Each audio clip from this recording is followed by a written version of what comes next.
Donc après 20 ans de travail au CNRS, j'ai souhaité créer mon entreprise. Ma motivation en tant qu'entrepreneur est l'indépendance et surtout la clairvoyance de comment la société doit se développer par rapport aux limites qui m'étaient imposées dans le cadre académique. Donc ce projet s'appelle Frequencies. Donc Frequencies est un acronyme qui veut dire Frequency Components and Systems. Donc comme son nom l'indique, ce sont des composants qui sont utilisés pour faire de la synthèse de fréquences ou pour faire du traitement du signal des signaux radiofréquences. Et il s'adresse principalement à des acteurs stratégiques comme des acteurs de la défense ou du spatial, mais il permet également une diversification sur des marchés très riches et très porteurs que sont les capteurs en milieu hostile et des capteurs téléinterrogés sans batterie et sans fil.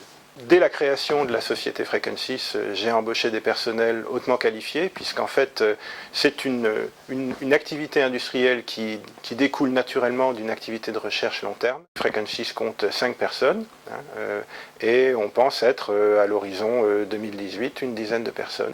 Et on vise un équilibre budgétaire à l'horizon 2015, avec un chiffre d'affaires de l'ordre du million d'euros. Le réseau Entreprendre, je l'ai découvert par l'intermédiaire de Charles Bernard, que j'ai rencontré pendant ma période d'incubation et qui très vite m'a donné le sentiment qu'il y avait des informations qui me manquaient, des réflexes que je n'avais pas encore et qu'il me fallait impérativement acquérir pour mener à bien l'opération Frequencies.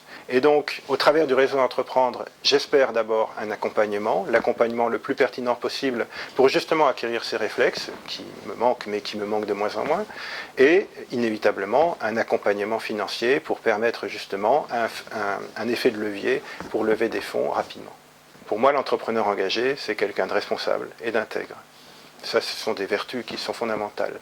Et c'est quelqu'un qui a une conscience de ce qu'il réalise, pour le bien de son équipe et pour le bien de son entreprise. Mais c'est aussi quelqu'un qui n'est pas dénué d'une certaine esthétique et qui sait s'adapter de manière harmonieuse aux situations qu'il rencontre.